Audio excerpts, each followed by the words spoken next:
akka dandeessanitti kan isin ta'u paashinii keessan kan ta'uu fi kan jaalatan yoo filattanii gara hojiitti geeddartan iddoo natti tolaa jechuudha.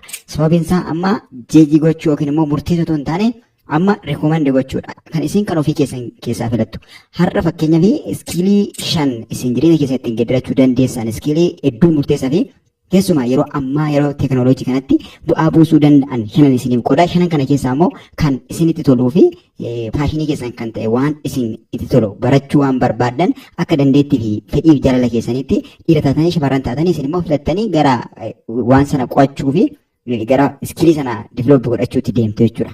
Iskiloonni kun shanan isaanii iddoo murteessaa fi iddoo jireenya keessan qaalii kan godhanidha. Garuu akkaataan itti isin barattan bifa salphaa ta'een jira yeroo ammaa shoortii tarmiidhaan dhaabbanni barnoota garaagaraa ni barsiisu dabalataan immoo onlaayinii irraa barachuu dandeessu jechuudha. Weebii garaagaraa irraa akkasumas yuutuubii fi tiiktookii irraa hanga ta'e barachuu ni dandeessu jechuudha.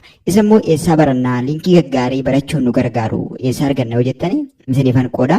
Inni garuu dandeettii keessan karaa kamiin guddifachuu dandeessu akkamitti bifa simbil ta'e yookiin bifuma xiqqaadhaan yookiin bifuma baay'ee salphaa ta'een bilbila keessan qofaa fayyadamtanii barachuu barbaadu taanaan innillee daarekshinii biraati.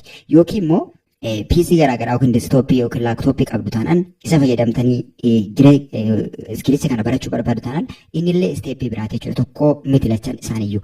Kamis ta'e kam shanan isaaniiyyuu waan meen poointii fi bu'aa guddaa nu buusuu danda'anidha jechuudha guutumaatti. Maaliif tokkoffaa yeroo keessan akka isinii qusatamu isinii taasisa.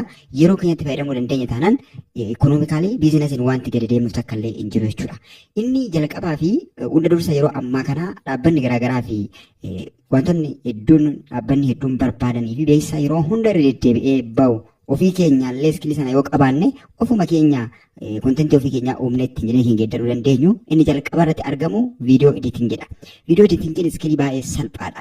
Sadarkaa barnootaa sooshaal taanee naachuraal taanee waanuma dhiibbaa qabu takka illee hin qabu jechuudha. Gosa kamiyyoo ta'an garuu kan barbaachisu ofii keenya kenninee barachuu akka barannu immoo sammuu keenya amansiisudha.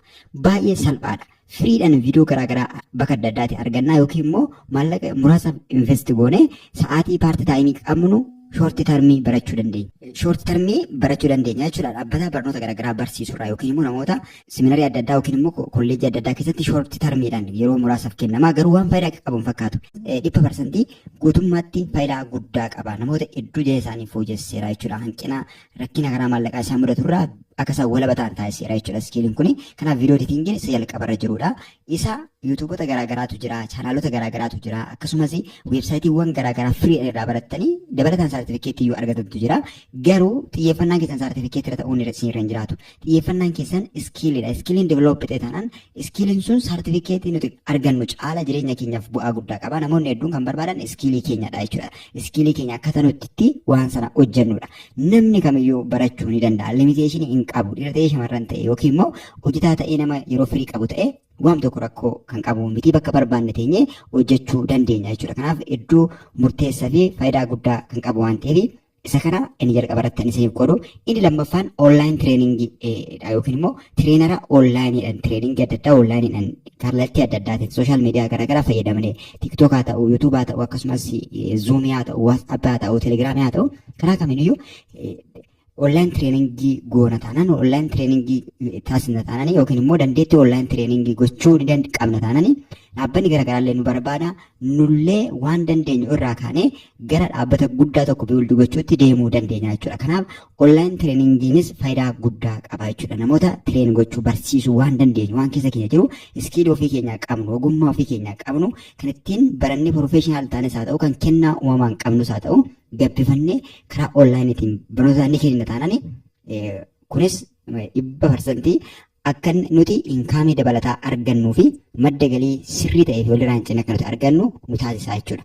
Isteeppiidhaan tarkaanfataa gaafa waan kan hojjetaa deemnu booda namoota faana wal baruudhaan kan ka'e gara sadarkaa guddaatti tarkaanfachuu waan dandeenyuuf hedduu faayidaa guddaa qaba jechuudha. Inni sadaffaan diijitaal maarkeetiidha. Diijitaal maarkeetingiin akkuma warreen kaanii innillee faayidaa guddaa kan qabudha. Yeroon amma keessa jiru kun yeroo diijitaalidha. Yeroo diijitaalidha jechuun yeroo kana namoonni wantoota adda addaa onlaayinii irraa bitaa, onlaayinii irraa gurguraa, qabeenya yookiin piroodaaktii isaanii yookiin sarvisii ofii kennan onlaayinii irratti beeksifachaa karaa onlaayiniitiin deeggaramaa jira jechuudha. Fakkeenyaaf feesbuuk irratti yoo argitan, tiiktook irratti yoo argitan, yuutuub irratti yoo argitan yeroo baay'ee deddeebiidhaan beeksisa akka kanaatu jira jechuudha.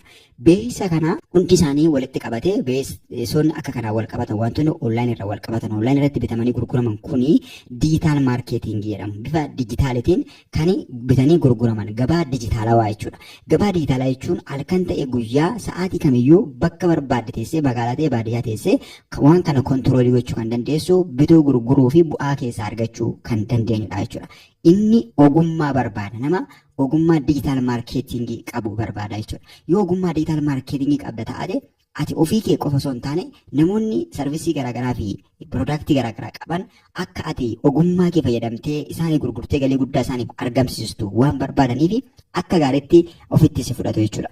Kanaaf iskiilii kana bifa salphaadhaan viidiyoo garaagaraa yuutuub irraa barbaadnee akkasumas namoota shoorti taayimii waan ji'a 3 ji'a 6 hin goonnetti pirofeeshinaal namoota nu godhanii irraa barachuu dandeenya jechuudha. Kanaaf akka kanatti diijitaal maarkeetingiinis yeroo ammaa kanatti waan hedduu barbaadamaadha jechuudha. Keessumaa namoota qabeenya qabanidha waan kana kan barbaadu. Isaan faana hojjenna taanaan immoo nullee ikoonoomikaalii jireenya keenya akka geeddaramu beekamaadha jechuudha. Namni nama qabutti gaafa dhiyaatu ofiisaayis qabaachaa deema waan ta'eef hedduu faayidaa nuuf qaba.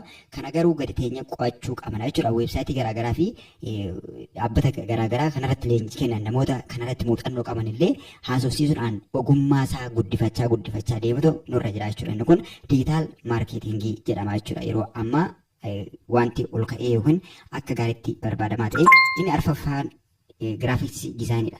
Giraafiksii diizaayiniin keessumaa waan iskiilii wal qabatu kana keessatti faayidaa guddaa qaba jechuudha. Yoo amma viidiyoo editingii hojjennas yoo ta'e, onlaayinii tireeningii hojjennu yoo ta'e, diijitaal maarkeetingii hojjennu yoo ta'e, sadan isaaniiyyuu kan walitti samaraas godhee qabatu giraafiksii diizaayiniidha. Wanti hunduu otoo gara onlaayiniitti hin bahin kan inni jalqaba diizaayinii isaatu hojjetama yookiin immoo bifa giraafiksii diizaayiniidhaan hojjetama jechuudha. Amma loogoowwan garaagaraa, baanarii garaagaraa, maxxansoota garaagaraa beeksisa adda addaa irratti maxxanfamu kan isaaniiyyuu giraafiksii diizaayiniitu hojjeta. Hojii giraafiksii diizaayiniin asii achi gaafa alala abannee ilaallu waan baay'ee cimaa fi ulfaataa ta'e nutti fakkaata. Garuu tireeningii goona taanaan deddeebinee yaalla taanaan innillee baay'ee iizii fi namni kamillee salphaatti barachuu kan danda'uu fi yeroo baay'ee taphachaa akka nama taphataa waa hojjetutti yookiin akka nama hojii yoo namatti hin fakkaatu jechuudha. Barri taanaan waa tokko pilee gochuu geemii taphachuu faana wal fakkaata jechuudha. Giraafiksii diizaayinii maal isin jechuu barbaadanii akka inni salphaa ta'e isiniif kaasuu barbaadetan garuu giraafiksii diizaayiniin akka kana bifa salphaadhaan nama barate nama pirofeeshinaal ta'ee bifa salphaadhaan gammadaa keessatti boqotaa kan hojjetu haa ta'u iyyuu malee waan hedduu meen poointii murteessaa ta'edha jechuudha. Yeroo diijitaalii hammaa ta'e kana keessatti jiru keessatti giraafiksii diizaayiniin faayidaa guddaa qaba, bakka guddaa qaba jechuudha. Ol ka'ee waan hundumaatti boca kan godhu giraafiksii diizaayiniidha. Kanaaf nullee bilbila keenya fayyadamnee yookiin immoo kompiitara yookiin piisii arganne fayyadamnee ergifannee yookiin kan manneen barnootaa keessa jira taanaan isarratti shaakalli adda addaa gaggeessuudhaan dandeettii kana yookiin immoo iskiilii kana gabbifataa guddifataa deemuun faayidaa guddaa nuuf qaba jechuudha. Kanaaf namni giraafiksii diizaayinii tokko namoota waan giraafiksii wal qabatu fakkaatu manneen maxxansaa bakka viidiyoo editingii akkasumas amma viidiyoo editingii keessatti viidiyoo editingii kan ta'u yoo giraafiksii 100 barbaaduu baateyyuu tempileen isaa kan hojjetamu giraafiksii diizaayiniidhaan nama giraafiksii diizaayinii danda'udha jechuudha. Kanaaf giraafiksii diizaayiniin akkuma warreen kaanii faayidaa guddaa isa qabuu fi hedduu bu'aa guddaa kan nuuf buusudha jechuudha. Isaan kun hundi isaanii iskiiliidha.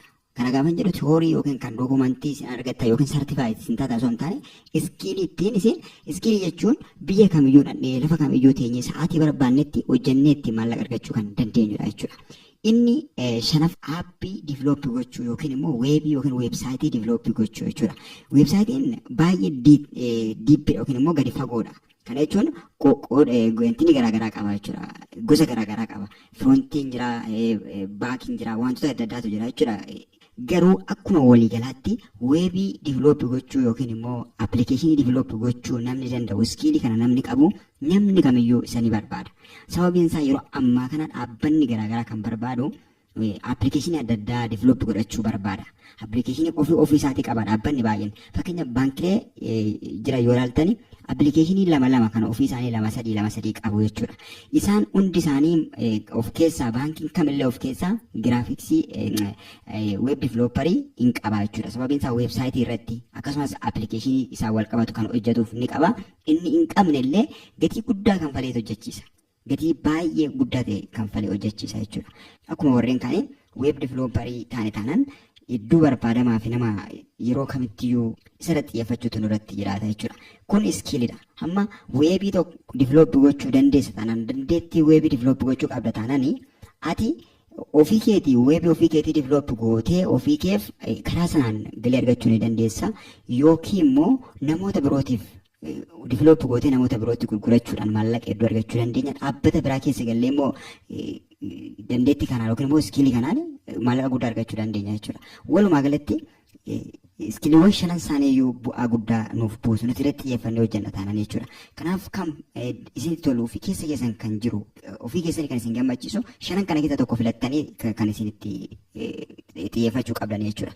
Edda shanan keessa tokko select gooneen booda iddoo kamii akka nuti barannu warri fakkeenyaaf viidiyoo editingii barbaadan eessaa akka barattan onlaayin tireeningii akkamitti akka shaakaltan diijitaal maarketingii kamirraa eeguutu sirriitti nu barsiisuu danda'a. Giraafiksii diizaayinii dabalatee akkasumas weeb diveloperiis ta'uudhaaf karaa kam akkamitti yaalla jettu taananii yeroo biraa viidiyoo isaa bal'isee isiniif hojjedhaa karaa keessaa fi koomentii irratti na beeksisaa isin jechuun barbaada. Walumaa galatti kana fakkaata yaadni isinii qabadde dhufee nagaan turaa amma hirmaattoonni dhaggeeffatanii guddaa kabajama. Walii keessanii fi sheerii godhaa. Sababiin isaa namoonni waan akka kanaa arganii ofuma isaanii dammaqanii gara jireenya isaanii fooyyeffachuutti waan deemaniif